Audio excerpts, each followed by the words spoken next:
Hello everyone, how are you doing? I wish you are all okay, your family, your friends, your loved ones, you are staying all healthy and in a good condition. I'm doing this video actually to help you pertaining those projects. Instead of exams, you are required to do those projects. A lot of students are asking, so I would help you now and show you all the steps. Okay? As you know, we have presentation slides, we have the essay, and we have research paper.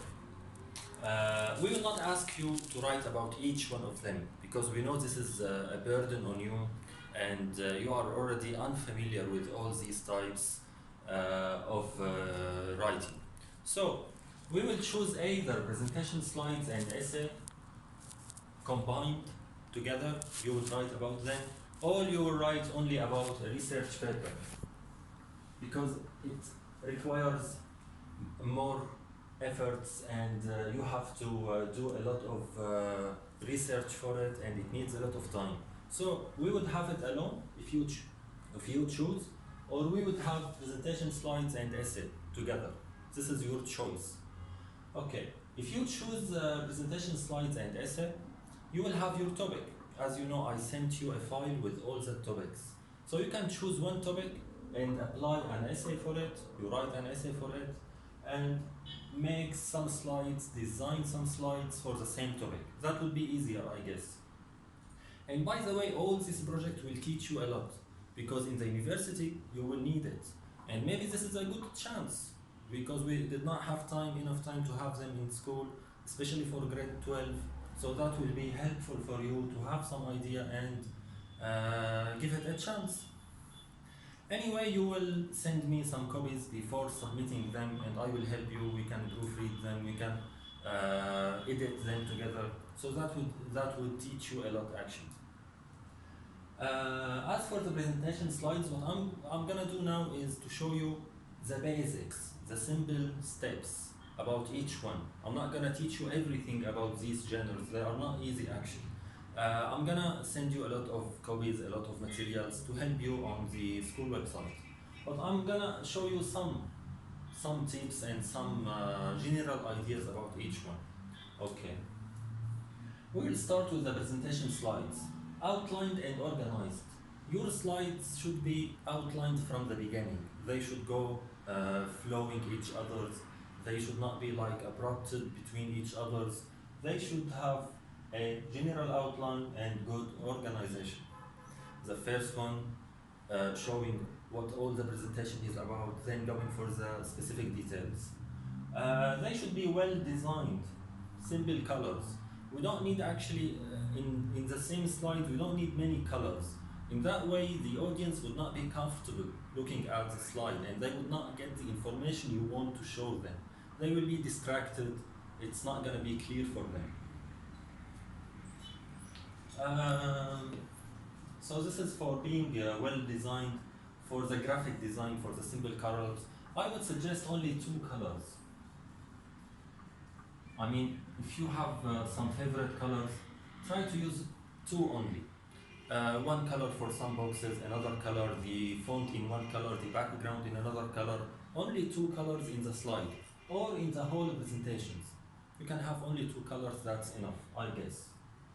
Not a lot of information in the slides themselves.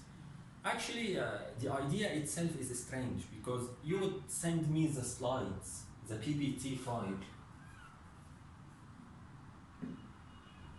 and that's not enough for the presentation because it is a presentation and you have to present, you have to show, you have to come and stand in front of a stage. That's the presentation. But unfortunately, in these circumstances, we are unable to meet you face to face. So we would replace it with only a file of PPT. So you have not to include a lot of information in the slides. That's the basic of presentations. You know, great presenters like Steve Jobs. And by the way, we had this lesson in school, if you remember. We had the presentation slides and you have the sheets.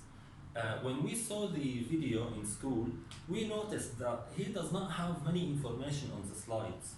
He just have like some points, some words, and he would talk more, he would explain more, because the audience, after all, are coming to see what you will talk about, what you want to convince them. He's not, or they are not coming to see the slide full of information. Okay, so try to have one slide some bullets, some points, one big picture, and you would explain about it. I know that's difficult because you're not gonna explain. And here comes the idea of a bonus. I will tell you at the end of the presentation slides about that bonus. So you don't have to include a lot of information in the slides. Don't have the slide and 1 line, 2 lines, 3 lines, 4 lines, 6 lines. That's gonna be so much stuff for the audience, and it's not about presenting.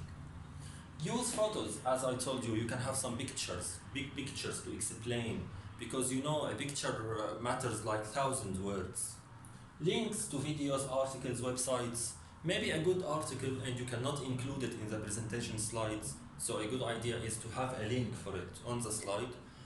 If I am checking if someone is reading or watching your slides, so he would ask for a copy. When he or she gets the copy, they would click on the link to go for a video, for a website, for articles, to get some more information about your slides. Okay, so that's all about the presentation slides. Okay, as for the essay, as you see, we have the introduction, the main bodies, the conclusion, and references. Those are the organization, the parts of the essay. Now, most of you are familiar with the paragraph. All of you have learned about the paragraph. The paragraph, actually, we have a topic sentence, the first sentence telling us about the topic itself, about the subject of the paragraph, and then we have some, they call them like supporting ideas, the coming sentences, details about the topic, examples, and then we have a conclusion. That's in one paragraph, one sentence, 3 or 4 body sentences, and then the conclusion. Now with the essay, instead of having sentences for topic sentence, we will have a whole paragraph called the introduction. In the introduction, you have like 4 or 5 sentences.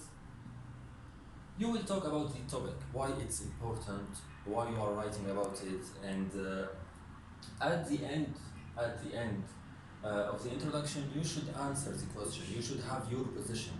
What is your position and what's the answer? As you know, this is an example. It works for the presentation and for the essay. As we said, you can have the same topic for both. This example is one of the topics you have. And I chose it just as a model to show you some ideas when I'm explaining to you the parts. Technology had made the world a better place to live in. Some people believe, yeah, technology has made it easier for us. We have machines instead of workers in the factories. We have computers, we have the internet, we have mobile phones instead of sending pigeons or going and telling some messages. So that's technology a better world. But some others say no, it's making a lot of pollution on Earth, it's making our life not natural, because we are used to do some habits. Now we have changed that, and technology to blame. Whether you take that position or this position, technology is good for us or not, this is your opinion, and you would not lose any marks for that action. But you have to take a position. This is the idea. In the essay, you have to take a position. You have to answer this question. You would say that at the end of the introduction. In the last sentence, you would say, yes, I believe technology had made the world a better place for so and so and so. So and so reasons and evidences, you have to provide them in the main body's paragraphs. Provide evidences, reasoning. Reasoning is so much important, like saying your philosophy. How do you think this is applicable? Why do you think this is the right position to say? To convince. You all know convince or to persuade. You remember the art of persuasion? We had it in school again. You have to tell people, to show them your point, your idea. Like convince them logically. Show some examples. And your comment is so much important. Don't forget, we don't only need facts and evidences and examples. We need your comment. We need what do you think about this topic? This is so much important about the essay because you are the writer. If we search about this topic on the internet, we will have many websites and a lot of information talking about it. So we need to listen to your comment. We need to listen to you personally. That's so much important. And then in the conclusion, never say anything new. We don't need any new information. We will have only to recap, to summarize, to say again the introduction, why it's important, your subject, and what we have learned because we read your essay. And at the end, we need references. That's so much important for the essay and for the research paper. In the references, you have to admit. Admit? Actually, in the world of academic writing, no one writes only from his own ideas. We always search and we always look for other sources of information, and it's not